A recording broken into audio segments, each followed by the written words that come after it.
ईशान देव सवितर्दुष्टान परासु यद्भद्रं तन्नयासु। ओम भद्रं कर्णेभिः शृणुयाम देवा भद्रं पश्येमाक्षभिर्यत्राः स्थिरैरङ्गैस्तुष्टुमासुरतनुर्भिर्यसेमहि देवहितं यदायुः। ओम वेद प्रेम सुधी श्रोताओं संप्रति हम सब ऋग्वेद के दशम मंडल के 43वें सूक्त की व्याख्या में प्रवेश करने जा रहे हैं। इस सूक्त में 11 मंत्र हैं। मंत्र दृष्टा कृष्ण आंगिरस देवता इंद्र, और इस सूक्त के प्रथम मंत्र का शीर्षक है प्रसन्न करने वाली इंद्र विषयक स्तुतियां। और संबंधित मंत्र का सर्वप्रथम सत्वर पाठ हो जाए।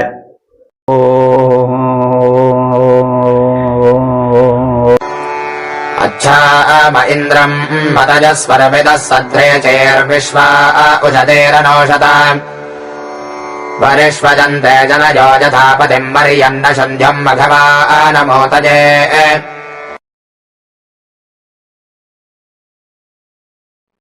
इस प्रथम मंत्र में इंद्र को प्रसन्न करने वाली स्तुतियों का कथन है। वे स्तुतियां किस प्रकार से इंद्र को प्रसन्न कर देती हैं, इसके लिए उपमा दी गई है कि जैसे नारी अपने आलिंगन द्वारा पति को प्रसन्न करती है, वैसे ये भक्तों की स्तुतियां इंद्र को प्रसन्न करती हैं। सर्वविदः व्यापक को कहते हैं। तो ये इंद्र की स्तुतियों की विशेषता है कि वे कैसे हैं, सर्व प्रापक हैं, यानी सब कुछ प्राप्त कराने वाली। इन स्तुतियों से जो इंद्र विषयक हैं उनके द्वारा उपासक को सब कुछ प्राप्त हो जाता है। एक बात यह विचारणीय है कि बार बार इंद्र का या अग्नि का ही प्रार्थना का प्रसंग क्यों आता है। हो सकता है कभी श्रोताओं को मन में विचार होता हो कि यह तो उबाऊ सा है। इसके विषय में यह जान लेना आवश्यक है कि इंद्र ऋग्वेद का सर्वाधिक प्रिय देवता था। वो परब्रह्म का प्रतीक था और उस परम प्रेरक, सर्वप्रदायक परमात्मा जिसे हम कहते हैं, और भिन्न भिन्न संप्रदायों में, धर्मों में जिसे अपने अपने हिसाब से नाम दिया गया है, वैसे उस परम शक्ति को जो नाम दिया गया सबसे पहले, वह है इंद्र। तो इंद्र की स्तुति बार बार इसलिए होती है कि वेद मंत्र के दृष्टा केवल एक या दो ऋषि नहीं हैं, सैकड़ों ऋषि हैं। और उस समय के लोकप्रिय, सर्वाधिक लोकप्रिय जो देवता थे वो इंद्र थे। इसलिए इंद्र की स्तुति बारंबार आई है। उसी प्रकार दूसरे नंबर पर जो लोकप्रिय देवता हैं वे अग्नि हैं, उनकी स्तुतियां सर्वाधिक हुई हैं। तीसरे नंबर के जो देवता हैं लोकप्रिय, वह सोम है। सोम की स्तुतियां बार बार आई हैं सर्वाधिक रूप से। तो कालचक्र के कारण ये तीनों देव उतने लोकप्रिय नहीं रह गए। सोमदेव जो नंबर 3 के लोकप्रिय देव थे, वे तो अपने मूल रूप में नहीं रह गए, केवल सोमाय नमः चंद्रमा के लिए कहकर जो यज्ञ आदि करते हैं वो संतुष्ट हो जाते हैं। सोमवार मतलब चंद्र से उसको जोड़ दिया गया है। अग्नि का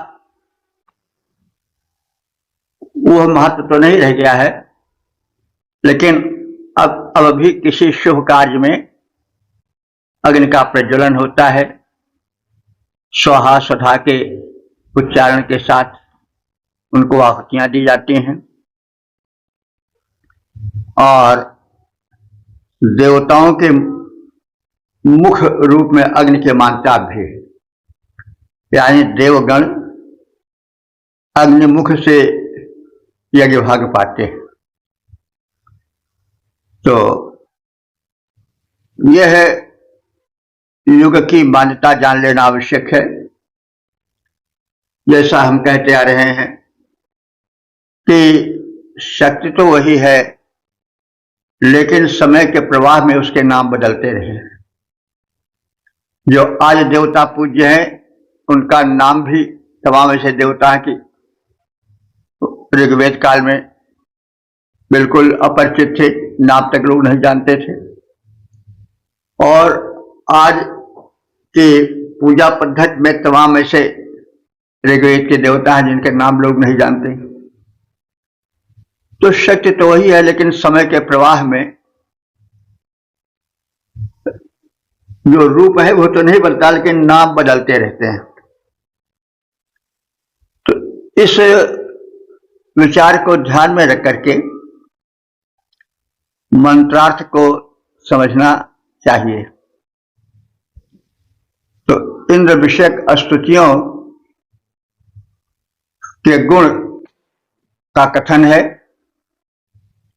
कि जो इंद्र विषयक स्तुतियां हैं वो सर्वविदा माने सब कुछ प्राप्त कराने वाली, जो कुछ चाहो इंद्र की स्तुति से मिल जाएगा। और वो सद्धीची माने परस्पर सुसंबद्ध हैं, मिली जुली हैं, यानी वे विपरीत भाव को व्यक्त नहीं करती हैं, प्रार्थना ही से जुड़ी हैं, इंद्र की प्रशस्ति ही कहती हैं। इससे वे सद्धीची माने परस्पर सुसंबद्ध हैं। विश्वास माने समस्त, उशति माने इच्छा को पूरी करने वाली हैं। मतया माने ये स्तुतियां जो बुद्धि और विचार पूर्वक की जाती हैं, वे इंद्रम अनुषत इंद्र का गुणगान करती हैं, इंद्र को प्रसन्न करती हैं। कैसे? जनया यथा पतिम मरियम ना, जनया माने स्त्रियां, पत्नियां जैसे पति के सुखार्थ परिषद जनते पति का आलिंगन करती हैं। तो पत्नियों का, स्त्रियों का आलिंगन पति को प्रसन्न करता है, यह सर्वविदित है। वैसे ही इंद्र विषयक स्तुतियां इंद्र को प्रसन्न करती हैं। उपमा है, उस युग में इससे प्रतीत होता है कि यथार्थ के बोध के लिए जो उपयुक्त उपमा थी वही दी जाती थी। आज तो इस प्रकार की उपमा नहीं चलती है, इसलिए हम वर्णन में कम सुनते हैं। लेकिन उस समय यथार्थ बोध कराने के लिए ये उपमाएं दी गई हैं। जैसे आलिंगन पति को प्रसन्न कर देता है, वैसे स्तुतियां इंद्र को प्रसन्न कर देती हैं। सब कुछ प्राप्त कराने वाली, परस्पर सुसंबद्ध, उन्नति की कामना करने वाली हमारी विचारपूर्ण स्तुतियां इंद्र का गुणगान कर उन्हें वैसे ही प्रसन्न करती हैं जैसे स्त्रियां, पत्नियां पति को प्रसन्न करने हेतु उनका आलिंगन करके उन्हें प्रसन्न करते हैं। सब प्राप्त कराने वाली हैं, सब मिली परस्पर रहती हैं, उन्नति की इच्छा रखती हैं, गुणगान इंद्र का करती हैं। यो मेरी स्तुतियां प्रसन्न करती सुरेंद्र को हैं, वैसे पति को प्रसन्न करने नारी आलिंगन करती हैं जैसे। ओ 10:43 जो देवता इंद्र शीर्षक सोमपानाथ निवेदन। अब संबंधित मंत्र का सर्वप्रथम सत्स्वर पाठ हो जाए। लघात्पत्रिकपवेति मे मनस्त्वे इत्कामम् परहोदशिश्रया राजे एवदस्पनिषदोऽधिपरिहिष्यस्मिन् सुसोमे भवानमस्तुते। इस दूसरे मंत्र में इंद्र के प्रति एकनिष्ठ प्रेम का परिचय दिया गया है और इंद्र को उनका परम प्रिय सोम प्रस्तुत करने का कथन है। सोम इंद्र का परम प्रिय पेय है। वह आज के लिए नैवेद्य के रूप में जाना जा सकता है। जो उपासक हैं वे आज दधि चरणामृत आदि के रूप में नैवेद्य प्रस्तुत करते हैं। वैदिक युग में सोम लता से सोमपान या सोमरस निकालने की एक परंपरा थी और सोमलता सुलभ हो जाती थी। आज ऐसा नहीं है, तो उसके स्थान पर हम शुद्ध सात्विक नैवेद्य, जिसे चरणामृत कहते हैं, पंजीरी कहते हैं या फल आदि का प्रसाद कहते हैं, उसका वितरण करते हैं और पहले देवता को अर्पित कर देते हैं। तो सोम पान से आज के युग में अर्थ करते समय जो नैवेद्य प्रस्तुत किया जाता है उसे हम समझ सकते हैं। वैसे सोम वैश्विक ऊर्जा का मूल स्रोत है और जो शक्तिमान है वो वैश्विक ऊर्जा को चाहेगा, क्योंकि ऊर्जा न हो, शक्ति न हो तो शक्तिमान का कोई स्वरूप ही नहीं बन पाएगा। वो निष्क्रिय हो जाएगा, शक्तिहीन हो जाएगा। पुरुहूत हे बहुतों द्वारा आहूत इंद्र। इंद्र की लोकप्रियता बहुतों को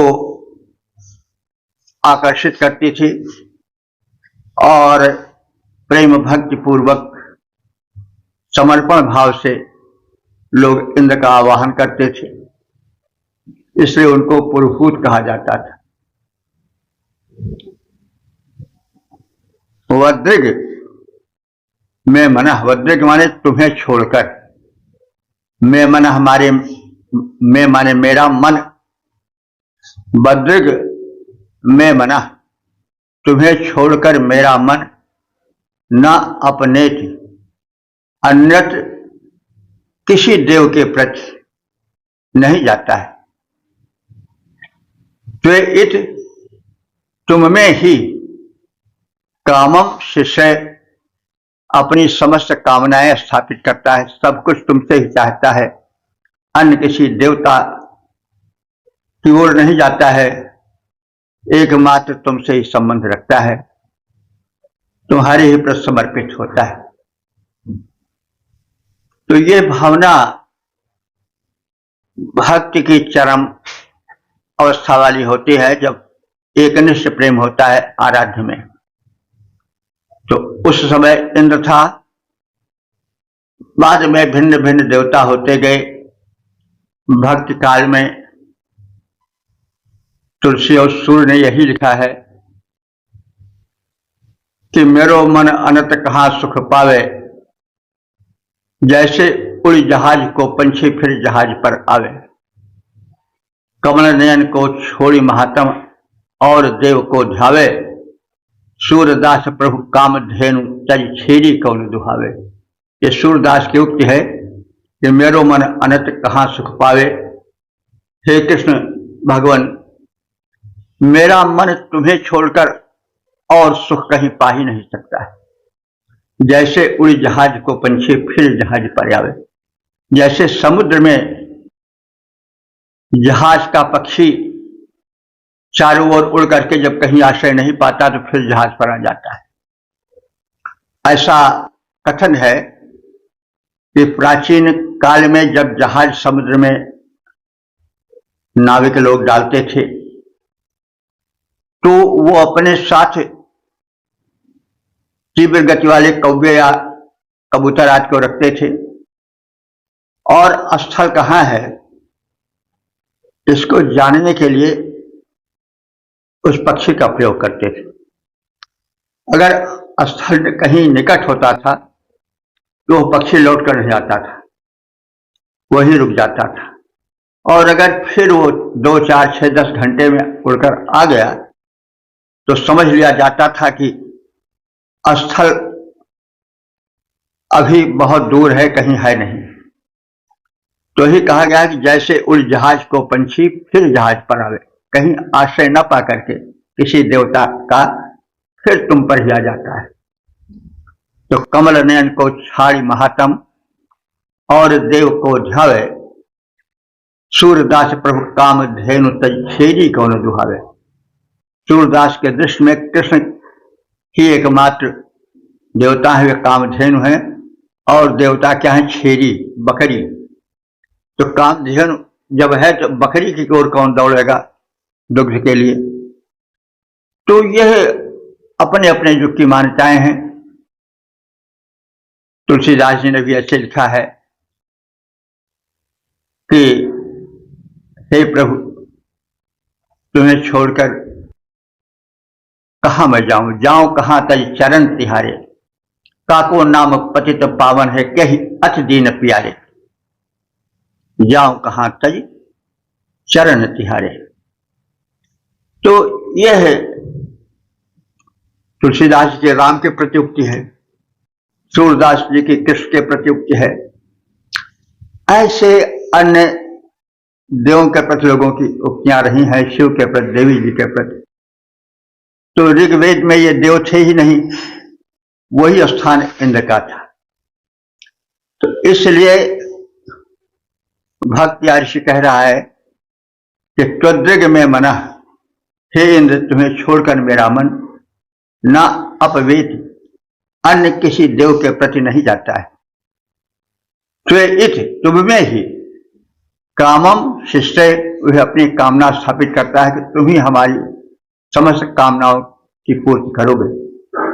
अस्तु इंद्र, हे इंद्र, राजा एवं बर्हिष, तुम एक सशक्त नृप की तरह, राजा की तरह आओ और इस वर्षिष्ठ माने कुशासन पर विराजमान हो जाओ। 10, हे दर्शनीय इंद्र, निषिदा हमारी इस यज्ञ भूमि पर बैठ जाओ। अस्मिन सोमे अवपानम अस्तु, इस सोमरस को मैंने तुम्हें समर्पित किया है, इसका पान करो, हमारा यज्ञ सुसंपन्न करो। तो हे बहुतों द्वारा आहूत इंद्र देव, तुम्हें छोड़कर मेरा मन अन्यत्र नहीं जा सकता है। तुम पर ही मैंने अपनी समस्त आकांक्षाओं को स्थापित कर दिया है, केंद्रित कर दिया है। जैसे राजा सिंहासन पर आसीन होता है, वैसे ही तुम मेरे द्वारा प्रदत्त इस कुशासन पर आसीन हो जाओ। इस सरस सोमरस से तुम्हारा पान कार्य संपन्न हो, इसका पान करो, यह तुम्हें परम प्रिय है। हे इंद्र, तुम्हें तज मेरा मन अन्यत्र नहीं जा पाता है। हे इंद्र, तुम्हें तज मेरा मन अन्यत्र नहीं जा पाता है। तुम पर आकांक्षाएं केंद्रित तुमसे न दूर हो पाता है। नृप के समान इस आसन पर शोभित हो जाओ हे महान, बहुतों द्वारा आहूत इंद्र, अब करो यह सरस सोमपान। ओम 10:43-3 देवता इंद्र शीर्षक इंद्र की महत्ता और संबंधित मंत्र का सर्वप्रथम सत्सर पाठ हो जाए।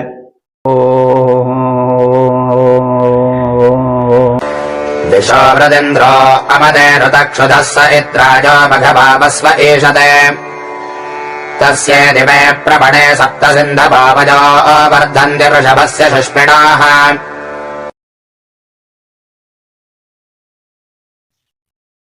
इस तीसरे मंत्र में इंद्र की महत्ता का कथन है और उनसे यह प्रार्थना है कि वे हमें समृद्ध बनावें, हमें विपत्तियों से बचावें, क्योंकि वे महान हैं, तेजस्वी हैं और उनके ही निर्देशन में जो सिंध प्रदेश की 7 नदियां हैं वे प्रवाहित होती हैं और अन्न की वृद्धि करती हैं। इंद्र अमतेह, इंद्र जो है वो हमारी अमति को, अमति माने दुर्बुद्धि को, दुर्विचार को, उत क्षुधा विषुवत, उत माने और, क्षुधा माने भूख, विषुवृत माने बचाने के लिए चारों ओर रहे। इंद्र अमतेह उत क्षुधा विषुवृत, इंद्र हमारी दुर्बुद्धियों को और हमें क्षुधा बचाने के प्रयोजन से, हमारी भूख मिटाने के प्रयोजन से हमारे चारों ओर रहे, ताकि हम में दुर्बुद्धि न आवे और हम क्षुधा से पीड़ित होकर कष्ट न उठाएं। तो दुर्बुद्धि अगर रहती है तो व्यक्ति का विनाश या पतन निश्चित हो जाता है। तो सबसे पहले सद्बुद्धि रहे, क्योंकि जहां सुमति तहाँ संपत्ति नाना और जहां कुमति तहाँ विपत्ति निदाना। बुद्धि भ्रष्ट हो जाए तो समझ लो कि पतन आ गया। तो इसलिए देव प्रवर से यह प्रार्थना की जा रही है कि वे हमारी दुर्बुद्धियों को दूर करें और हमारी क्षुधा को मिटाने के लिए, भूख अन्न की हो सकती है, भूख किसी वस्तु की प्राप्ति के लिए उत्कंठा भी हो सकती है। भूख अनेक प्रकार की है। जब तीव्र लालसा हो जाती है तो वही भूख बन जाती है। तो उस युग में अन्न की उपलब्धि इतनी सरल नहीं थी, क्योंकि संभवतः आज जैसे सिक्के का प्रचलन नहीं था कि जाओ बाजार से नोट दिखाओ और खरीद लो।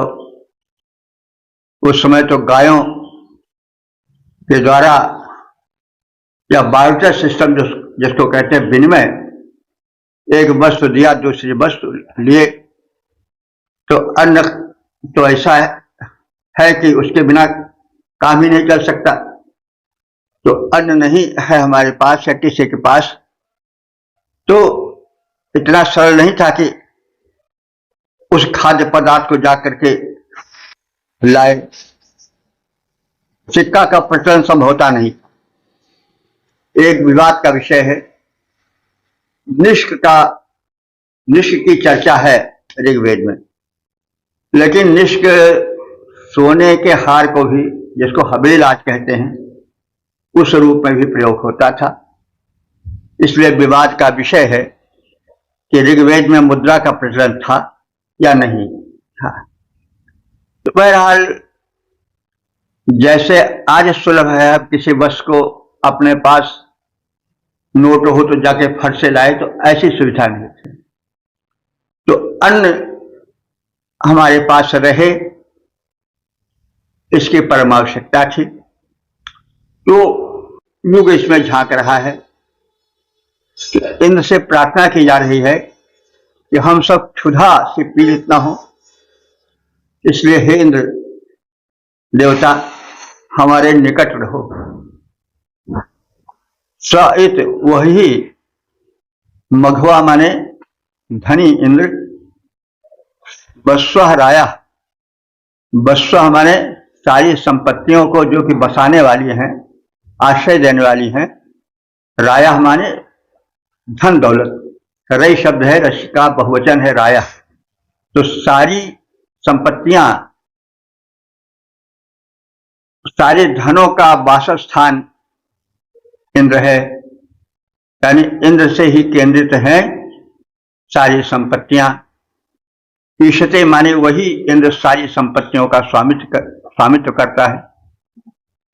तो इसलिए वो हमारे चारों ओर रहे। और सुष्म्यः शोषक, वृषभ से बलवान, और इंद्र दुष्टों के बल को शोषित करने वाला है। और वृषभ से माने बलवान है, वृषभ है।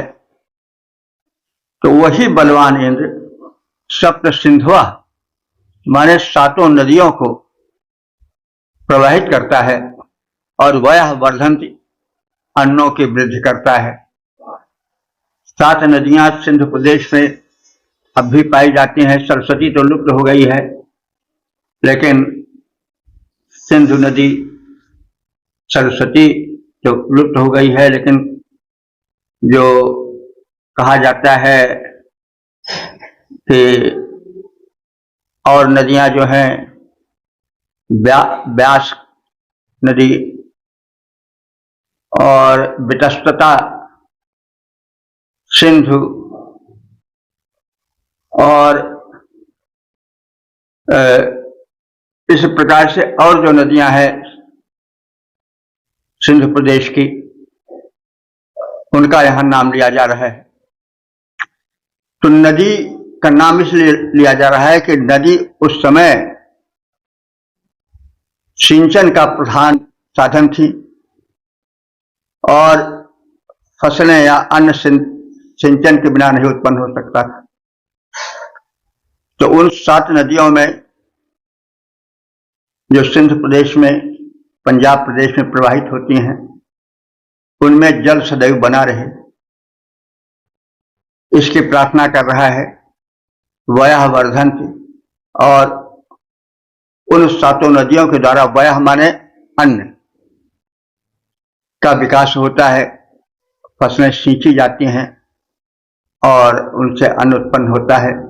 तो जो इंद्र है वो 7 नदियों में, पंजाब की जो है और सिंध प्रदेश की, जो व्यास, जिसे वितस्ता कहा जाता है, आदि रूप में प्रसिद्ध हैं, उनमें हे इंद्र तुम ही जल का संचार करते हो, और अन्न का संबंध, उपज का संबंध जल से होता है। तो ये जो सिंधु, व्यास, सतलज आदि नदियां हैं, इन्हीं के किनारे आर्य सभ्यता विकसित हुई। यह प्रदेश उस युग का बड़े महत्व का प्रदेश था, क्योंकि आज की तरह ट्यूबवेल आदि की या नहर आदि निकालने की कोई उस समय बात या चर्चा नहीं मिलती है। निकट नदियों के फसलें उगती थीं, इसलिए नदियों का परम महत्व था। इसलिए इंद्र की महत्ता के संबंध में यह कहा जा रहा है कि इंद्र तुम्ही 7 नदियों में, जो सिंध और पंजाब में है, जहां की आर्यों का निवास था, उसमें जो जल प्रवाहित है उसका स्वामित्व तुम ही करते हो। तो अन्न प्राप्ति के साधन और अन्न प्राप्ति के विषय में, क्षुधादि निवारण के विषय में इंद्र से प्रार्थना है। यह बड़े शोक का विषय है कि जहां हमारे ऋषिगण वेद मंत्र का दर्शन किए, एक नई सभ्यता का निर्माण किए जो बड़ी विकसित थी, वो पाकिस्तान के अधिकार में चला गया है। जैसे हमारे अदूरदर्शी नेताओं ने पाप कर्म किया है और उससे उनके हम दर्शन भी नहीं कर सकते हैं। तो मूल में निवास आर्यों का मंत्र दर्शनाओं को वही था, और मंत्रों के दर्शन क्रम में या रचना क्रम में हजारों साल का अंतर है। तो यह मंत्र जो है प्राचीन समझ पड़ता है, क्योंकि यहाँ 7 ही नदियों का चित्रण है। बाद में इधर गंगा सरजू का भी कुछ मंत्रों में ऋग्वेद के मिलता है, उन्हें हम अर्वाचीन कह सकते हैं, माने बाद का कह सकते हैं, क्योंकि वेद मंत्र केवल 2, 4, 10, 20, 25, 100 साल के नहीं, हजारों साल का अंतर है उसमें। ये तो बाद में संपादित किए गए, उनका संचयन किया गया, उन्हें ग्रंथ का रूप दिया गया। इन सब बातों को हम प्रारंभ में बिल्कुल बता चुके हैं 5 सूक्तों में। प्रारंभ में जो जन देखना चाहें इस वृत्तांत को देख सकते हैं, ऋग्वेद का संपादन कैसे हुआ और एक वेद 4 वेदों में कैसे विभाजित हुआ, उनका वैशिष्ट्य क्या है, आदि बातें देखी जा सकती हैं हम लोगों के इस कार्य में, जो कि प्रारंभ में 5 या 7 सूक्तों में सिमटा हुआ है। तो हमें हे इंद्र दुर्मति और अन्नाभाव से बचाने के लिए हमारे चारों ओर तुम विराजमान रहो, हम अन्न के अभाव में पीड़ित न हो सकें। वही वैभव संपन्न इंद्र समस्त संपत्तियों और धनों के स्वामी हैं, धनों पर उनका स्वामित्व है। अभीप्सित पूरक और तेजस्वी इंद्र का बड़ा महत्व है हमारे सबके जीवन में। उन्हीं के निर्देशन में 7 प्रसिद्ध नदियां सिंधु, सतलज, सरस्वती आदि प्रवाहित होती रहती हैं, जिनके फलस्वरूप सिंचन से अन्नों की उपलब्धि होती रहती है।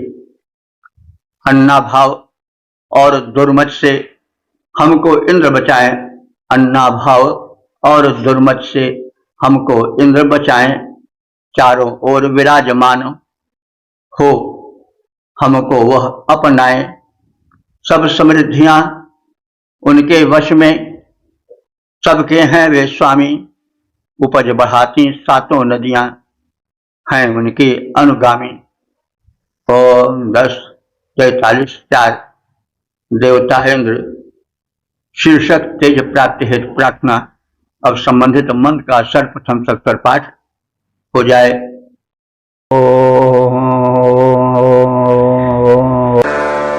वयोनभक्षं सपलाशमासदन् सोमास इन्द्रं मन्दिरश्च मोषदाः रैषामने एकं शवसादविद्युदद्विदत्स्वा अरमनवेद्योतिरार्यम्।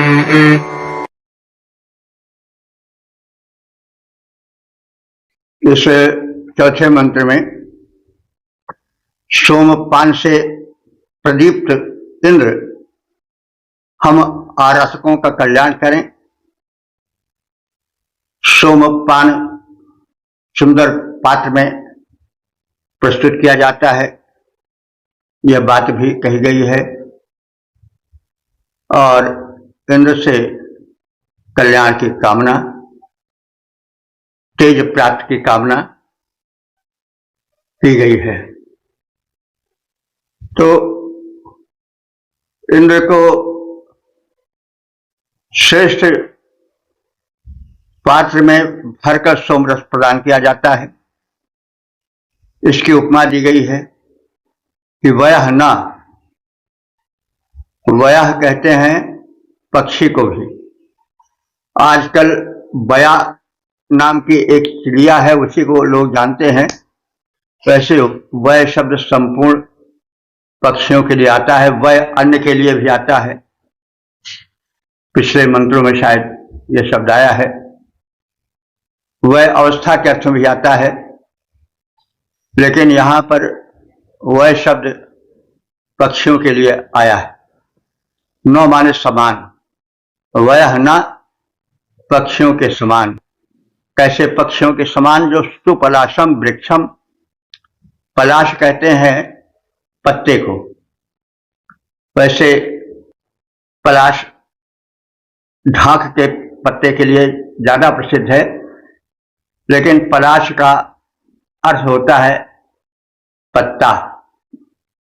तो सुपलाशम वृक्षम, जैसे सुंदर पत्ते से युक्त वृक्ष पर वह माने पक्षियां विराजमान होती हैं, वैसे ही मंदिनः, ये मदोत्पादक सुख प्रदायक, चमूषदः सोमासः, चमू नाम के पात्र में स्थित सोमरस है,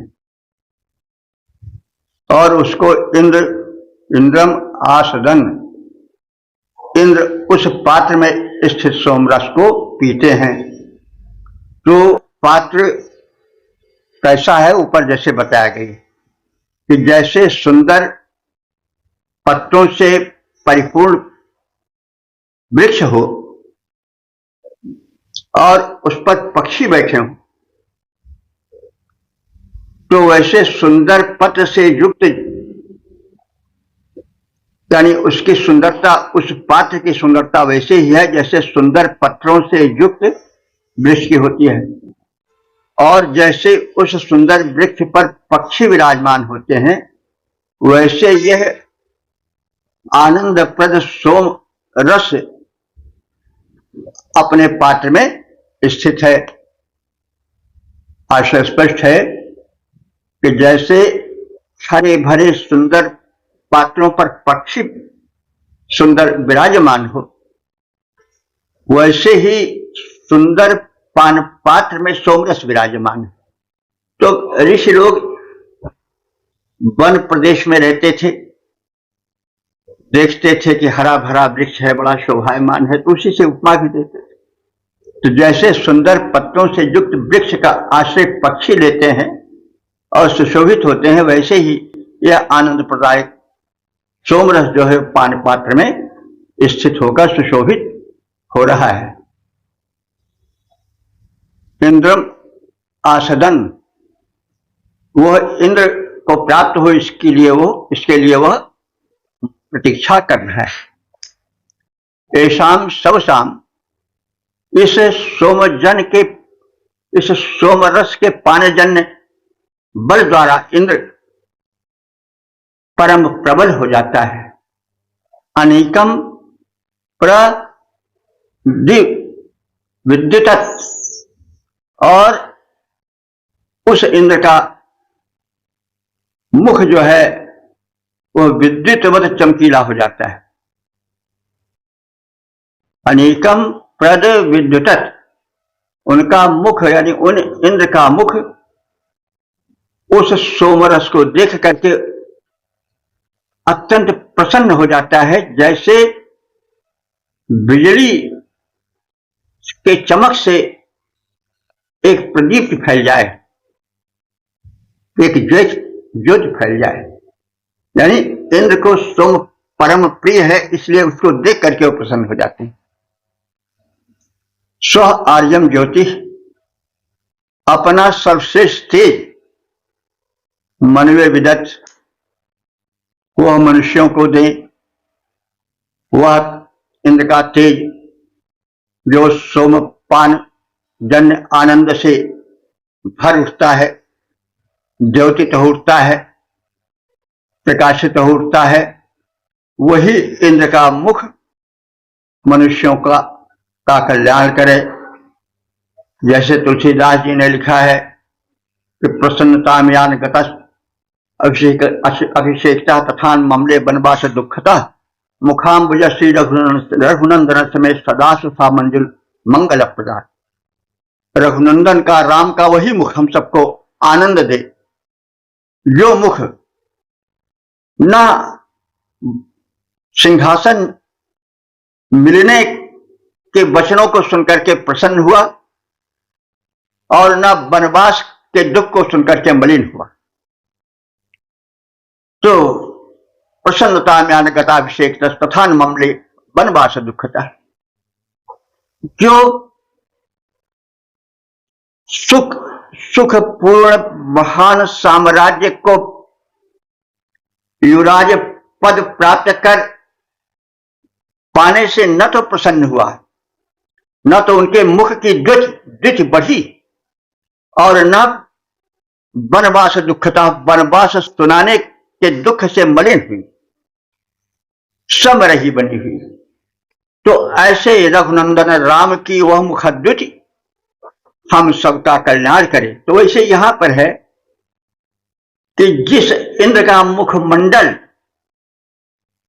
उस सोमरस के पान से प्रकाशित हो जाता है, तो वही श्रेष्ठ तेज हम लोगों का कल्याण करे। तो जैसे सुंदर पत्रों से युक्त वृक्ष का आश्रय पक्षी लेते हैं और सुशोभित होते हैं, वैसे मदोत्पादक पान पात्र, पीने के पात्र में स्थित सोमरस इंद्र का आश्रय लेकर सुशोभित हो जाता है। सोमरस की ऊर्जा से तेजस्वी होकर इंद्र का मुख दमक उठता है। तो इंद्र का वही तेज मानव का कल्याण करे, उसे सुख सौभाग्य प्रदान कराए। तो यहां पर तेज की प्रशंसा है कि इंद्र के मुखमंडल का वह तेज जो सोमपान से प्रकाशित हो जाता है, दीप्त हो जाता है, वही हम लोगों का कल्याण करे। वो तो हमने उदाहरण दिया है कि कुछ ऐसे ही मिलता जुलता रूप है कि राम का मुखमंडल और उसका तेज हम सबको जो है वो कल्याण प्रदान करता रहे। तो ये तो भाव साम्य है। तो जैसे सुंदर पत्रों से युक्त वृक्ष का आश्रय पक्षी लेते हैं, वैसे ही सुंदर पान पात्र में मदोत्पादक सोम स्थित होकर शोभा पाता है और उस पान पात्र में स्थित सोमरस को पीकर इंद्र का तेजस्वी मुखमंडल चमक उठता है। तो उन इंद्र के उस चमक का हम आश्रय लेते हैं और उनके मुख की वही द्युति हम लोगों को कल्याण प्रदान करे। तो शोभन पत्राच्छादित तरु का आश्रय पक्षी लेते जैसे, शोभन पत्राच्छादित तरु का आश्रय पक्षी लेते जैसे, पान पात्र में भरा सुखद सोमरस लेता इंद्राशय है, वैसे सोम शक्ति से तेजस्वी हो उठा इंद्र का मुख द्युतिमान। ऐसा उत्कृष्ट तेज मनुष्य को करे इंद्र देवता प्रदान। ऐसे उत्कृष्ट तेज से उत्पन्न कल्याण मनुष्य को दे कल्याण। ओम 10:43:5 देवता इंद्र शीर्षक परमवीर इंद्र। अब संबंधित मंत्र का सर्वप्रथम सस्वर पाठ हो जाए। कृतन्नश्वग्ने विजनादिदेवनय संवर्गयन् भगवासौर्यम् जजद न तत्ते अन्या अनुवीर्यम् शकन्न पुराणो भगवन्नातनोतनः। इस 5वें मंत्र में यह कथित है कि इंद्र परम तेजस्वी है, ओजस्वी है, बल का धाम है। वह सूर्य के द्वारा विश्व अवरोध को रोकने पर जब अपना तेजस्वी रूप धारण करता है तो उस तेज के बराबरी कोई नहीं कर सकता है। वही तेज हम सब भक्तों की रक्षा करे। तो इस तथ्य के लिए पहले उपमा दी गई है एक जुआरी की। जैसे जुआरी जब दांव हार जाता है तो उसके मन में एक प्रतिद्वंदिता की भावना आ जाती है और सोचता है कि जिसने हमारा हरण कर लिया है उस जुआरी को हम खोज करके पराजित करेंगे, हम भी उसको नीचा दिखावेंगे, उसके बल की ठाह लेंगे विजयी बन करके। तो ऐसे ही इंद्र सूर्य को खोज करके वृष्टि अवरोध को दूर करते हैं। अब यहां पर यह प्रश्न उठना स्वाभाविक है कि भाई इंद्र और सूर्य में क्या ऐसी प्रतिद्वंदिता है। तो इससे यही समझ में आता है कि जब सूर्य उदित रहते हैं उनका गोला चमकता रहता है तो वृष्टि नहीं हो पाती, और वृष्टि जब सूर्य बादलों से ढक जाते हैं तभी हो पाती है। तो यद्यपि सूर्य के कारण ही वृष्टि भी होती है, क्योंकि धरती के जल को वे सोखते हैं, अधिक जल लेते हैं समुद्र से, उसके बाद नदी आदि से जो कुछ धरती का जल होता है उसको सोख करके बादल बनाते हैं। तो यह तो सूर्य का एक वृष्टि कार्य के रूप हुआ। लेकिन यहां पर जो रूप दिखाया जा रहा है वह यह है कि सूर्य जब तक दिखाई पड़ता है अपने धूप को, आतप को फैलाए रहता है, तब तक वृष्टि नहीं होती है। तो ऐसे तपते हुए सूर्य को बादलों से आच्छादित करता है इंद्र, और इस प्रकार से यह कार्य वैसे ही दिखाई पड़ता है जैसे एक जुआरी जो हारा है वो दूसरे जुआरी को जो जीता रहता है उसको खोज कर उसको हरा कर चैन लेता है, सुख का अनुभव करता है। वो इस भाव को प्रकट करने के लिए उपमा रूप में कहा गया है।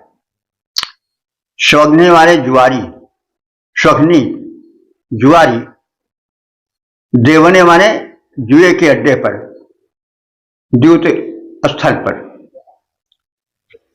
प्रथम न विष्णोति, जैसे अपने जीतने वाले प्रतिद्वंदी जुआरी को हराने के लिए खोजता है और हराता है। मधोहने धनी इंद्र, वैसे ही समवर्गम सूर्यम जगत, समवर्गम माने वृष्टि रोधक, सूर्य को जीतता है।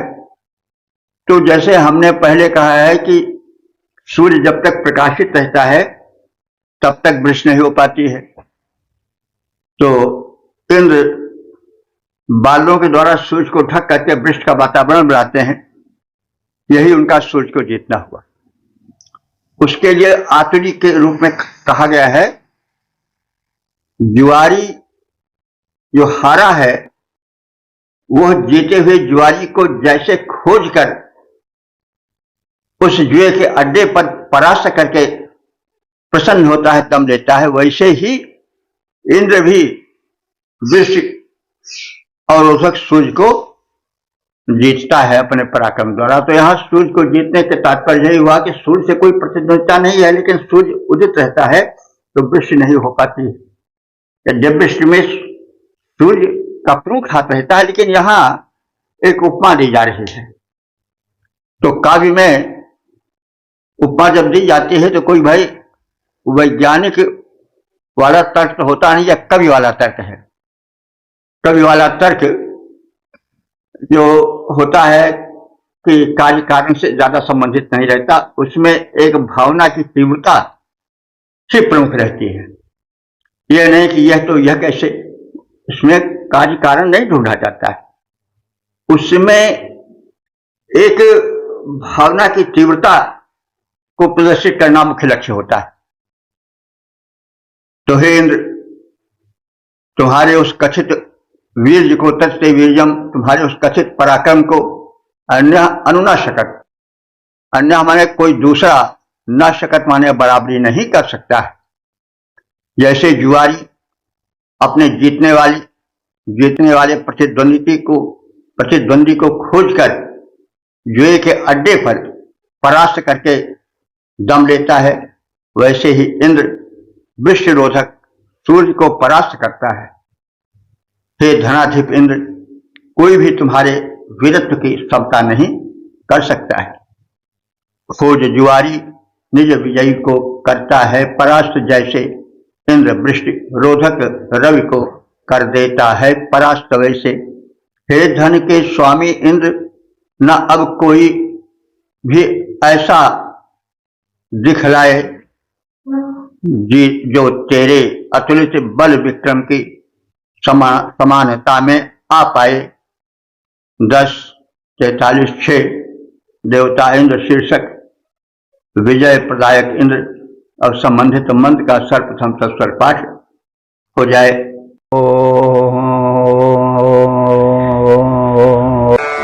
विषम विषम भगवा पर्यसा जतजनानान्धेना अवजाक शत्रुषा यस्याः शक्रः सवने शरण्यति स देव्रैः सामैः सह देवृतन्यतः।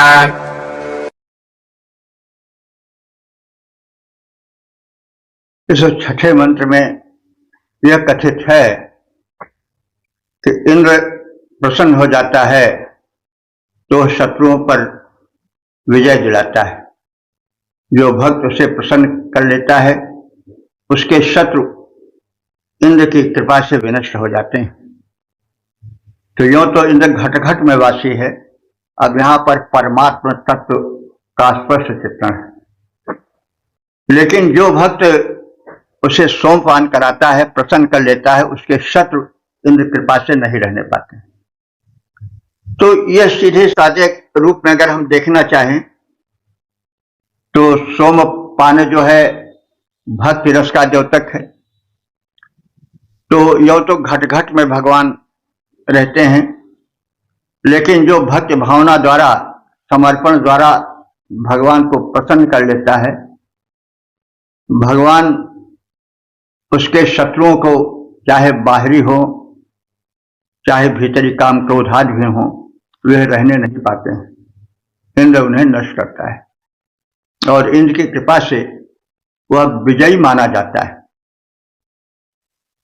कहता नहीं, करते हो तुम कन्हैया, मेरा नाम हो रहा है, तेरी कृपा से मेरा सब काम हो रहा है। तो ऐसे करते कराते तो हैं भगवान, यहां पर इंद्र है उस स्थान पर, लेकिन नाम किसका होता है? जो कृपा पात्र बन जाता है भगवान का। यहां पर कन्हैया कहा गया है और वहां पर इंद्र कहा गया है।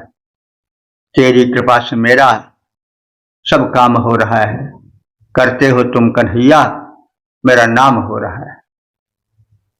तो विषा माने अभीष्ट प्रद इंद्र, मघवा माने धनेशज पूर्ण इंद्र, विषम विषम माने जन जन में निवास करता है। पर शायद माने वह स्थित रहता है। जनानाम धेनाम, जनानाम माने भक्तों की या भक्त लोगों की, धेनाम माने स्तुति को वह सुनता है। अवाचक अवाचकशत श्रवण करता है। शक्रः वह शक्तिशाली इंद्र, यस्याः सवनेषु रणयति, यस्य वाह माने जिस भक्त के यज्ञ में, सोम यज्ञ में, सवनेश माने सोमपान से युक्त सवनों में वह आनंद पाता है, यानी सोमरस उसको प्रस्तुत किया जाता है, सोमरस से वह आनंदित होता है। तो तीव्र सोमय, तीक्ष्ण सोमरस के आनंद में वह प्रतन्नता सहते। प्रतना कहते हैं युद्ध को, प्रतन्नता हमारे युद्धेशकों को परास्त करता है, यानी जो सोमपान प्रदायक हैं उनके शत्रुओं को इंद्र अपनी कृपा भेजकर परास्त करा देता है। तात्पर्य है कि यों तो घट घटवासी है इंद्र, लेकिन जो उसे भक्ति भाव रूपी सोमरस पिलाता है उस पर वह विशेष कृपा करता है, और उसके जो शत्रु हैं, चाहे बाहरी हो चाहे भीतरी हो, वे सब नष्ट हो जाते हैं। कृपा इंद्र की रहती है, लेकिन वह भक्त विजयी माना जाता है। कीर्ति पताका उसके ही नाम पर लहराती है। तो अभीष्ट प्रद इंद्र जन जन में निवास करता है। वह स्तुति करता भक्तों की स्तुतियों को ध्यान पूर्वक सुनता है। इंद्र जिस यजमान के सोम यज्ञ में सुप्रसन्न होता है, सोमपान करता है, वह यजमान उस प्रिय सोमरस द्वारा इंद्र को प्रसन्न करके उसकी कृपा से युद्धेशु शत्रुओं को परास्त करता है। जो शत्रु उसे घेरे रहते हैं और कहते हैं कि हम तुमसे लड़ेंगे और तुमको लड़कर परास्त करेंगे, ऐसे प्रबल शत्रुओं पर वह इंद्र की कृपा से विजय पाता है, उसे परास्त करता है। तो वही है, यों तो घट घटवासी है भगवान, लेकिन जो भगवान से जुड़ जाता है वही भगवान की कृपा पाता है। तो ये भक्त की भावना है जो ऋग्वेद से निकलकर अनेक युगों को लांघती हुई आज भी देखी जाती है। संदेश है कि उसकी कृपा पाने के लिए उस परम शक्तिमान से जुड़ जाओ। शक्ति का केंद्र है, विद्युत है, घर में प्रवाहित है, लेकिन अगर बल्ब नहीं लगाओगे, संबंधित यंत्र नहीं लगाओगे, तो विद्युत के प्रभाव से उसके वरदान से वंचित हो जाओगे। वैसे है तो वो सर्वत्र परमात्मा व्याप्त, लेकिन यदि किसी माध्यम से अपने को उससे जोड़ोगे नहीं तो कैसे लाभ उठा पाओगे। सीधा साधा यही अर्थ आलंकारिक शैली में कहा गया है कि अगर इंद्र से जुड़ोगे नहीं, यदि उसको प्रिय सोमपान नहीं कराओगे, अर्थात भक्ति रस से उसे सराबोर नहीं कराओगे, यदि उससे जुड़ोगे नहीं, नैवेद्य नहीं चढ़ाओगे, पूजन नहीं करोगे, तो उसकी शक्ति से नहीं जुड़ोगे। यह कहना है, यह मान्यता तो आज भी चलती है। ये वेद की मान्यता है, ऋग्वेद का संदेश है कि अपने को सफल और विजयी बनाने के लिए उस परम शक्ति के स्रोत परमात्मा से अपने को जोड़ो। यहां पर इंद्र है, तुम्हारा जो कोई उपास्य हो उससे अपने को जोड़ो। इंद्र अभीष्ट प्रदायक जन जन में करता निवास है। इंद्र अभीष्ट प्रदायक जन जन में करता निवास है। स्तुति कर्ता की स्तुतियां सुनता सहोल्लास है।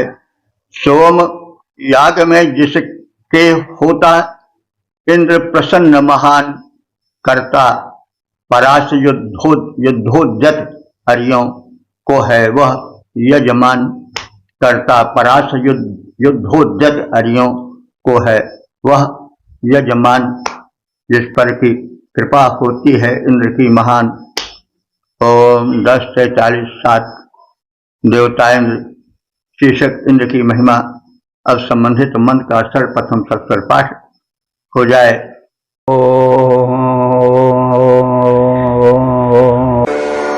आपन सिन्धुमभयत् समक्षरन् सोमास इन्द्रम् कुल्या इव ह्रदम् वर्धन्ते विप्रामहो अस्य साधने जवन्नभृष्टर्दिव्येन दानुना।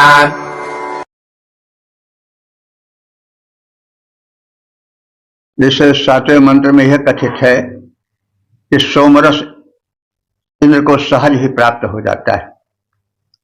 जैसे वृक्ष का जल नालियों से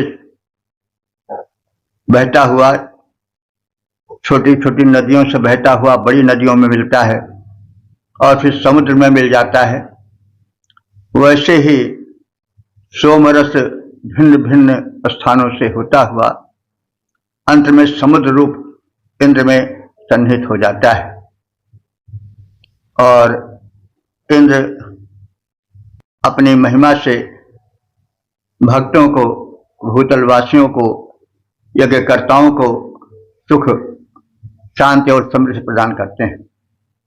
आपा सिंधुम न, आप माने होता है जल, सिंधु कहते हैं नदियों को अथवा समुद्र को भी, न माने समान। जैसे नदियां समुद्र की ओर जाती हैं, कुल्या यो हृदम, और जैसे वृक्ष का जल, कुल्या कहते हैं छोटी नाली, छोटी नदी या नाले आदि को।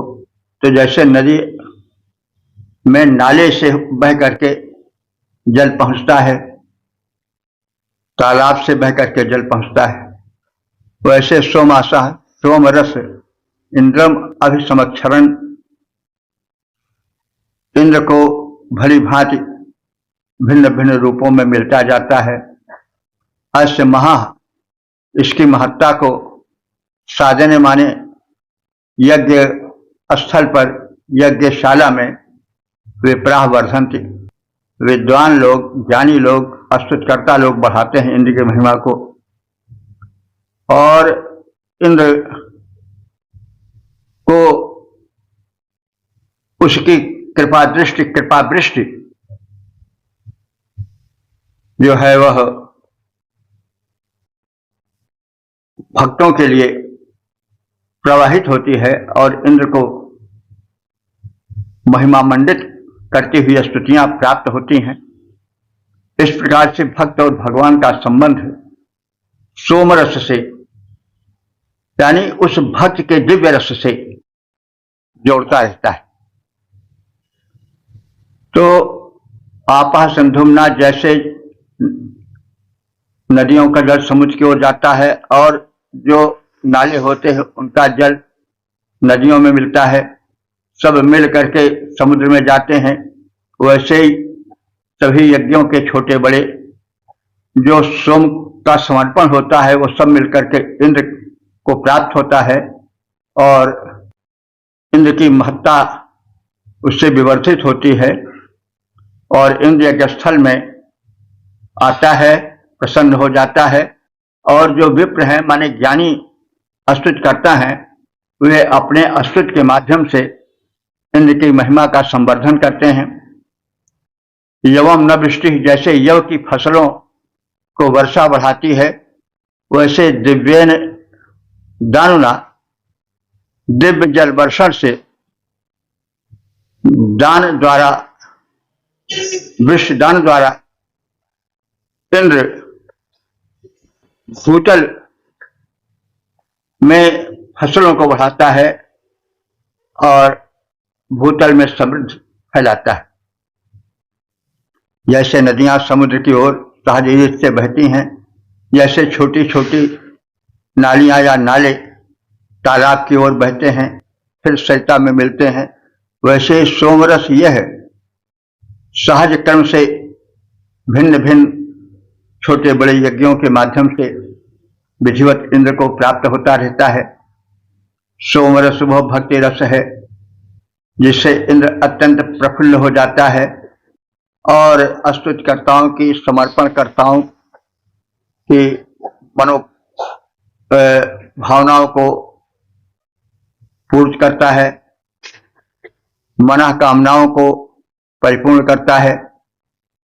जैसे योग की फसल को वृष्टि का दिव्य जल बढ़ाता है, वैसे ही इंद्र की महिमा को यज्ञ स्थल में विद्वत वृंद बढ़ाते हैं और इंद्र विद्वानों को बढ़ाता है, अस्तुतकर्ताओं को बढ़ाता है। तो यह भक्त भगवान का संबंध है। भक्त अपने भक्त द्वारा भगवान को प्रसन्न करता है और भगवान अपने अनुदान द्वारा भक्तों को, आराधकों को प्रसन्न करते हैं, उनको समृद्धि प्रदान करते हैं। सरिता जल सागर में नाली जल द्वारा सरोवर में जाता है, जैसे सरिता जल सागर में नाली जल सरोवर में जाता है, जैसे सहज रूप से सोम सुहावन इंद्र ओर आता, वैसे वर्षा जल योगी फसलों पर गिरकर फल बढ़ाता, जैसे गिरकर फसल बढ़ाता, जैसे विद्युत वाणी यज्ञ स्थल पर इंद्र का सुयश बढ़ाती, वैसे 10:43:8 देवता इंद्र शीर्षक तेज प्रदायक इंद्र। अब संबंधित मंत्र का सर्वप्रथम सत्तर पाठ हो जाए।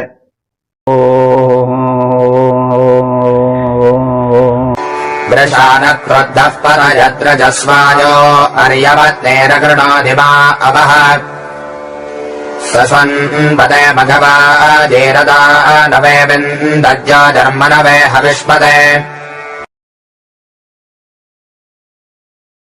इस 6वें मंत्र में जो यज्ञशील हैं, शुभ कर्म करने वाले हैं, दानी हैं, इंद्र उनको तेज प्रदान करता है, उनको समृद्ध बनाता है।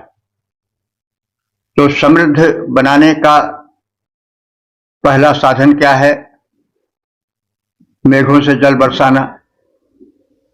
क्योंकि कृषि प्रधान देश भारत पहले तो पूर्ण रूप से था, अब भी है, तो वृष्टि का होना परम आवश्यक है। और उसके पश्चात जो भक्त हैं, आराधक हैं, वे आहुति डालें, यज्ञ करें और देव शक्तियों को प्रफुल्ल करें, इंद्र को प्रसन्न करें। और ऐसा करने पर इंद्र जो यज्ञ करता है, जो शुभ कर्म करता है, उनको तेज प्रदान करते हैं। यही कथन है कि इंद्र वृष्टि करते हैं, कराते हैं, और भक्त उनका गुण गाते हैं और शुभ यज्ञ कर्म करते कराते हैं। और इस प्रकार से इंद्र का या देवताओं का संबंध परस्पर मिल करके बढ़ता रहता है। ही बात गीता में भी कही गई है कि तुम देवों के लिए यज्ञ करो और देवता तुम्हें प्रसन्न करें, तुम्हारे मनोरथों को पूरा करें। 3 अध्याय में विधिवत वर्णित है। रजहसु संसार में देखा जाता है कि वृषा न क्रुद्धा पतयत। वृषा कहते हैं बैल को, न माने समान। जैसे एक बैल दूसरे बैल पर क्रुद्ध होकर के दौड़ता है,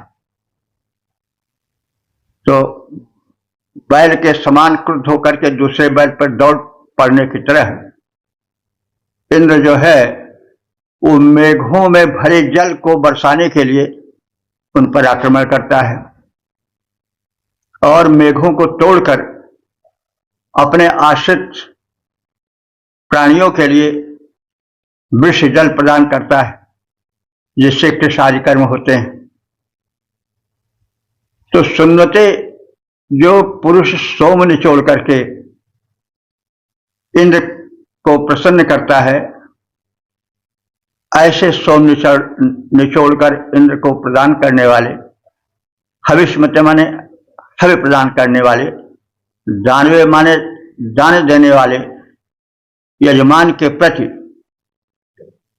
इंद्र जो है वह ज्योति अविंदत, ज्योति माने तेज प्रदान करता है। ऐसा मनुष्य तेजस्वी बनता है।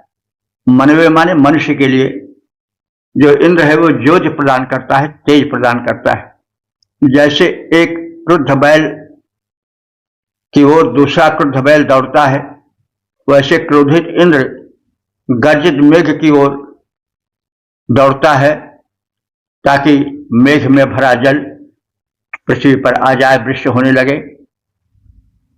और इस प्रकार से जनहितैषी इंद्र के प्रति जो व्यक्ति सोम यज्ञ करता है और जो उदारता पूर्वक दान देता है, उसको इंद्र शक्तिमान बनाता है और तेज प्रदान करता है। तो इंद्र का और मानवीय प्रजा का संबंध बताया गया है कि आप शुभ कर्म करो, यज्ञ करो और समर्पित भावना से इंद्रादि देवों का समर्थन करो, तो वे देव तुम्हें शक्ति देंगे, तुम्हें वृष्टि देंगे और इस प्रकार से परस्पर सम्मिलन कल्याण का कारण बनेगा, कल्याण का हेतु बनेगा। क्रोध वृषभ ज्यों अपर वृषभ पर दौड़ चोट पहुंचाता, त्यों ही इंद्र मेघ पर करता घात, वृष्टि करवाता। सोम यज्ञ करता उदारता पूर्वक जो यजमान, इंद्र शीघ्र ही उस दानी को करता तेज प्रदान। ओम 10:43:9 देवता इंद्र शीर्षक तेजस्वी महान इंद्र। अब संबंधित मन का सर्वप्रथम सत्तर पाठ हो जाए।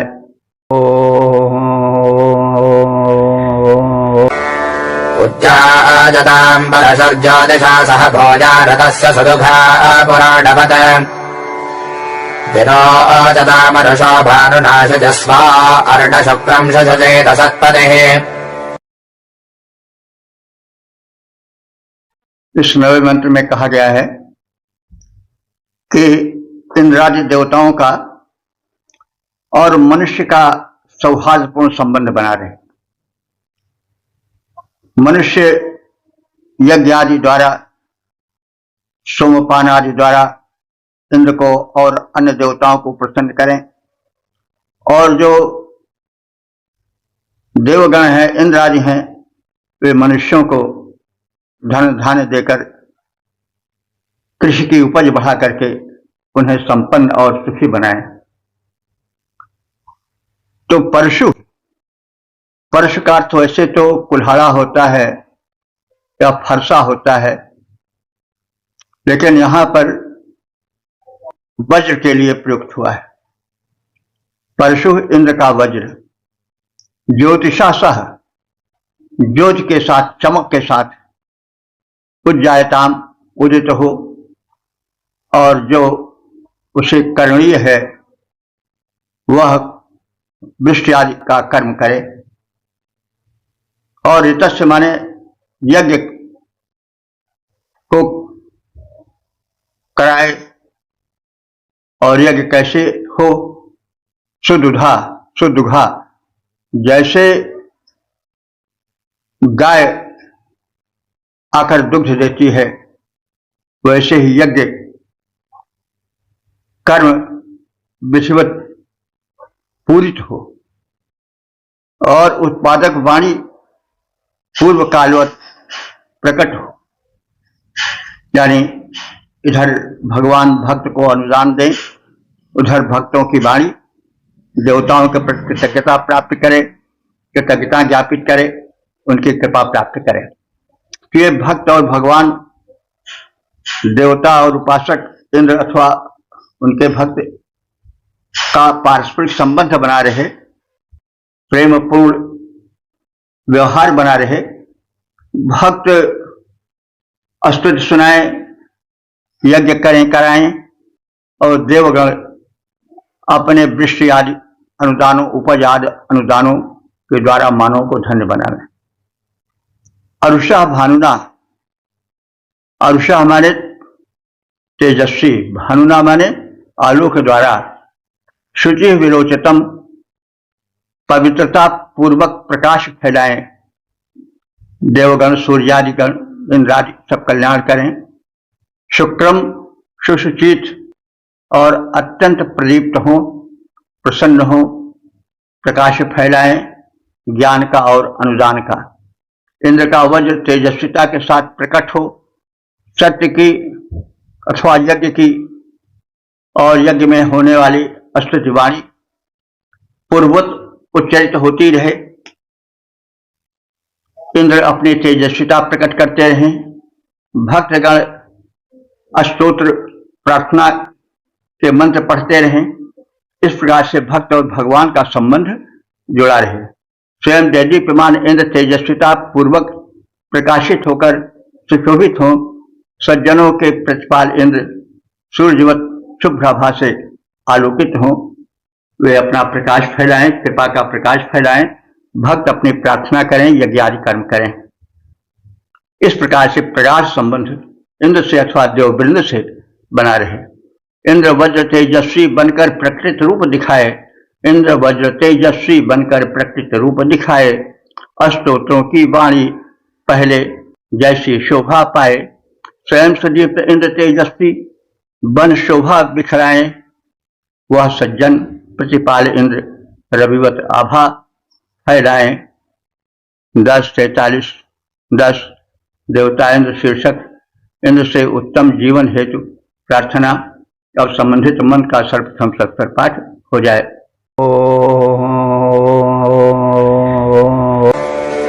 गोभिस्तरे मापतिन्दुरे बाल्यवे नक्षुधम् वरहोद विश्वान् वयम् राजभ्यः प्रथमा धनाञ्जस्माकेन वृजनेनाजयेम।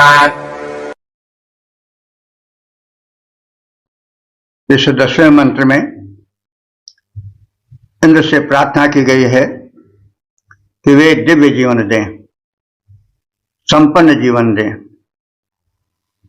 वो ऊर्जा प्रदान करें कि शत्रु सामने टिक न पाए और सम उपासकों को, जो नृपति हैं, शासक हैं, वे शुभ दृष्टि से, समादर की दृष्टि देखें। यही पूर्ण जीवन है। धन दौलत हो, दूध पूत से घर भरा रहे,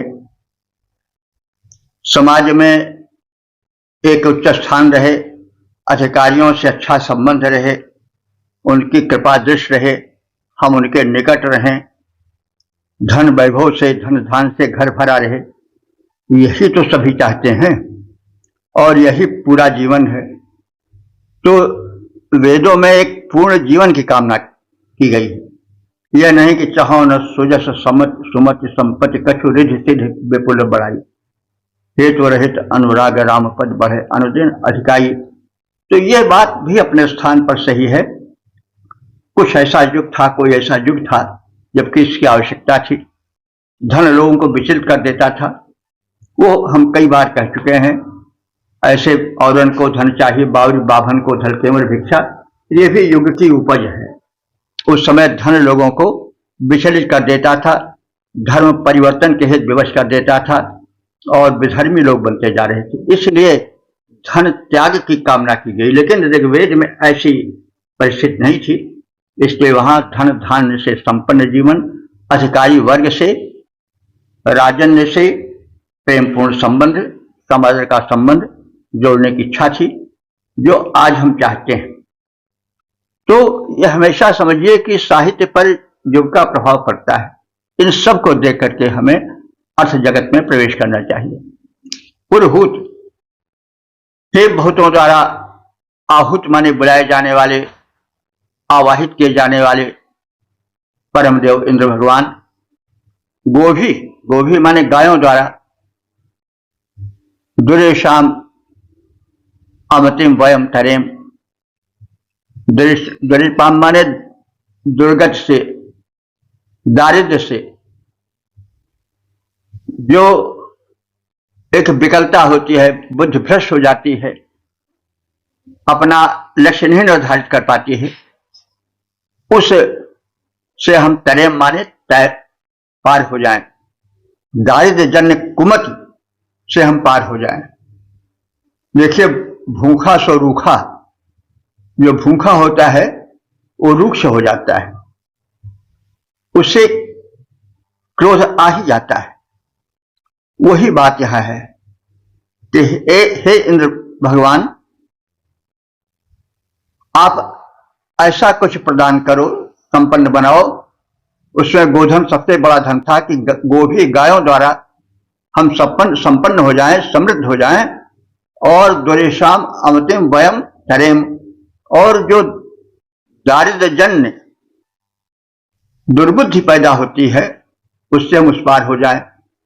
तो बात स्पष्ट हो गई होगी कि मनुष्य जब दुखी होता है तो वह अपने प्रेशर को जो है वो स्थिर नहीं रख पाता है। तो दारिद्र्य जन्य जो दुर्मति होती है, कुमति होती है, उससे हम पार हो जाएं, सुख समृद्धि प्राप्त करें और फिर उससे शांति अर्जन करें।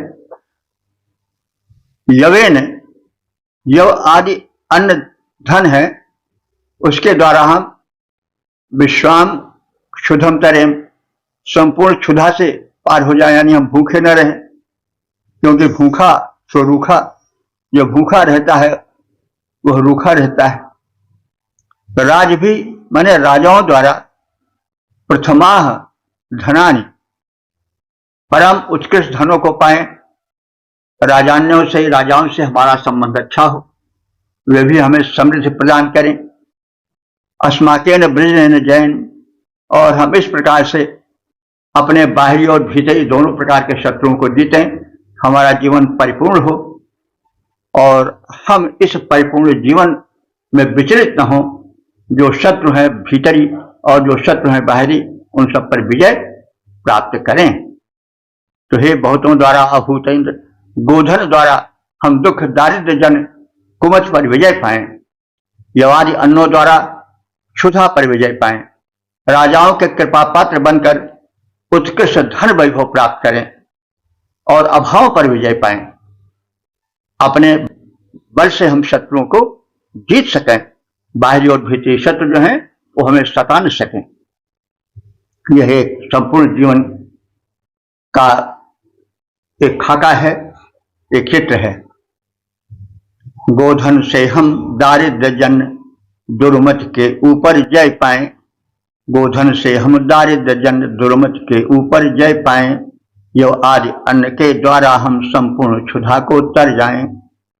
सत्ताधारी के कृपा पात्र बन सर्वोत्कृष्ट वैभव लाएं, अपने बल से पुरुहूत इंद्र हम विजय शत्रुओं पर पाएं।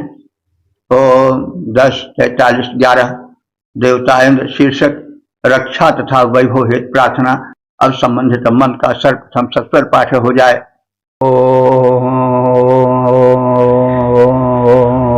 बृहस्पतिर्नः परिपादपश्चादतोत्तरस्पादधरादधायोः इन्द्रः पुरस्तादुतमध्यतो नः सखा सखेभ्यो वरिमः कृणोत।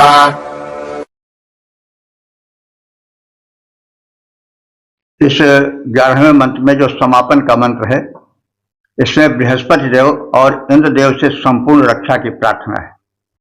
यह कवच प्रवृत्तिक या कवच टाइप का मंत्र है, जिसमें सभी दिशाओं से सुरक्षित रहने की प्रार्थना संबंधित देवता से की जाती है।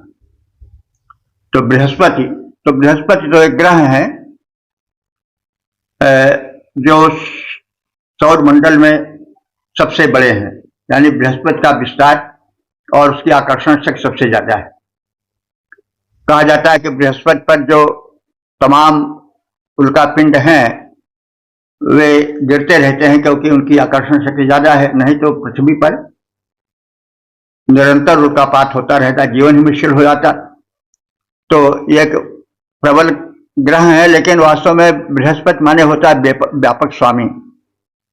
तो हम व्यापक स्वामी परम शक्तिमान से भी इसको जोड़ सकते हैं। तो इंद्र भी परम शक्तिमान है। तो बृहस्पति और इंद्र से संपूर्ण सुरक्षा की प्रार्थना की गई है। न माने हमको, बृहस्पति माने बृहस्पति देव, पश्चात माने पश्चिम से रक्षित करें, पीछे से रक्षा प्रदान करें, उत माने और, उत्तरस्मात् उत्तर दिशा से या ऊपर से हमें सुरक्षित रखें, अधरात माने दक्षिण से या नीचे की दिशा से हमारी सुरक्षा करें, अघायोह माने पापियों से परिपात हमारी रक्षा करें, उत माने और, इंद्र माने इंद्र देवता, पुरस्तात् माने आगे से अथवा पूर्व से हमारी सुरक्षा प्रदान करें, मध्यता हमारे मध्यम जो दिशा है मध्य की अंतरिक्ष की, उससे हमें रक्षित करें। सखा मित्र, सखेभ्य हमारे मित्रों के लिए वरिवाह उत्तम धन वाला करें, यानी हमें और हमारे मित्रों को संपन्न करें। बृहस्पति देव पापी दुष्कर्मियों से हमें पश्चिम, उत्तर और दक्षिण दिशाओं से बचाते रहें। पूर्व दिशा और मध्य भाग से आने वाले शत्रुओं से इंद्र देवता हमारी रक्षा करते रहें। वे इंद्र सबके मित्र हैं, हम मित्रों को वे उत्तम धन वैभव वाला बनावें। पश्चिम, उत्तर, दक्षिण से वे हमें बृहस्पति देव बचाएं। पापी दुष्कर्मी नन्यकट हम सबके कभी फटक न पाए। पूर्व मध्य भागों से रक्षा करें। शत्रु से इंद्र हमारी सबके मित्र, हम सभी मित्रों को दें वे संपत्तियां सारी। वे सबके मित्र हैं और हम भी उनके मित्र हैं। उसी क्रम में वे हमें सुख संपत्ति और सुरक्षा प्रदान करते रहें, क्योंकि जब तक देव शक्तियां नहीं सुरक्षा देंगी तब तक मनुष्य तो अल्प शक्ति वाला है, कभी भी वो संकटग्रस्त हो सकता है। प्राण पखेरु पर संकट आ सकता है, आते जाते उठते बैठने ऊपर नीचे कहीं भी संकट आ सकता है। इसलिए देव शक्तियों से प्रार्थना है कि वे हमें सुरक्षा प्रदान करें। इस प्रकार से हम ऋग्वेद के 10वें मंडल के 43वें सूक्त के 11 मंत्रों की संक्षिप्त व्याख्या से परिचय प्राप्त किए। अब तक के जो मंत्र व्याख्यायित हो चुके हैं उनकी संख्या 9248 हो चुकी है। यह भगवत कृपा है, इंद्र भगवान की कृपा है, वेद भगवान की कृपा है। तो यह जो सूक्त है वो इंद्र को समर्पित है। हम सब जानते हैं इंद्र जो है सर्वोपरि देवता हैं, उनसे सुरक्षा की कामना की गई है। उन्हें सोमरस अतीव प्रिय है, इसलिए सोमरस प्रदान किया गया है। सोमरस के विषय में हम बहुत कुछ बता चुके हैं कि जो भक्ति भाव है, जो नैवेद्य हम देते हैं वो सोमरस बन जाता है, क्योंकि जो देवता को प्रदान किया जाता है वो अमृत हो जाता है। पत्रम पुष्पम फलम तोयम यो में भक्त्या प्रेक्षति। तो जो कुछ पत्र पुष्प फल अर्पित किया जाता है भगवान को का प्रसाद बन जाता है और वही सोमरस बन जाता है। इसको समझे रहे। सोमरस कभी प्राप्त था, कभी सोमलता को हम पहचानते थे और लाते थे, अब उसका परिचय हम लोगों को नहीं है। तो इसका मतलब यह है कि हम यज्ञ, इसका मतलब यह नहीं कि हम यज्ञ करें ही नहीं, जो हम भगवान को चढ़ाएंगे वो सब अमृत हो जाएगा। तो प्रेम चाहिए, भावना चाहिए। तो प्रेम पूर्वक जो कुछ समर्पित किया जाए, जो नैवेद्य चढ़ाया जाए, वो सब अमृत बने और इंद्र भगवान हमारी सुरक्षा करें, उससे वे सुतृप्त हों, उससे सुतृप्त हों और हमें सुरक्षा प्रदान करें।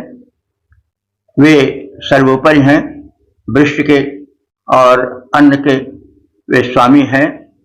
नदियों में उनके कृपा से जल प्रवाहित होता है, उसके द्वारा हम सबका जीवन सरल बने, सुखद बने और हम एक संपूर्ण जीवन जिए।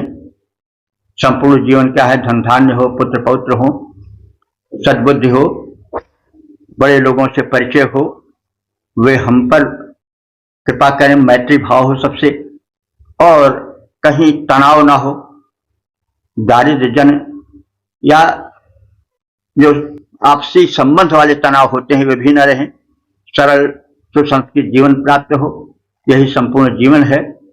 तो इस संपूर्ण जीवन की कामना इस सूक्त में की गई है और सुरक्षा की भी कामना की गई है, क्योंकि सब कुछ हो लेकिन अगर सुरक्षा न हो तो जीवन संकटमय ही रहेगा। तो इस प्रकार से यह संपूर्ण जीवन है। ऋग्वेद में और इस सूक्त में भी धन धान्य की कामना की गई है, क्योंकि धन जो है जब तक नहीं आवेगा तब तक धन्य व्यक्ति नहीं हो पाएगा। लेकिन धन शुभ रीति से कमाया जाए, किसी को सताकर, अनाचार कर या चोरी वाला धन न हो। और जो बात है कही गई वेद में, सतहत समाहत सहत हर संकेत, हम श्रम करें इतना कि जान हम 2 हाथ वाले नहीं 100 हाथ वाले हो गए और जब वितरण करें समाज हित में तो 1000 हाथों वाले हो जाएं। ये वेद का आदर्श वाक्य है। हम वेद के इस परम कल्याणकारी प्रारूप को, प्रशिक्षण को, शिक्षण को अपने ध्यान में रखें, जीवन को धन्य बनावें, परिवार को धन्य बनावें, समाज को धन्य बनावें, राष्ट्र को धन्य बनावें, विश्व को धन्य होने का संदेश दें और वेद जगत में जो रत्न छिपे हुए हैं उनको निकाल करके संसार में कल्याण की ज्योति फैलावें, मानव जीवन को धन्य बनावें। वेद हम भारतीयों की एक बहुत बड़ी उपलब्धि है। हमारे पूर्वजों ने इसे भारत भूमि पर प्रदान किया और हम इसे विश्व में फैलावें और उस प्रदाता की यही इच्छा थी, उसे हम पूरी करें। ओम सर्वे भवन्तु सुखिनः, सर्वे सन्तु निरामयाः, सर्वे भद्राणि पश्यन्तु मा कश्चित् दुःखभाग् भवेत्।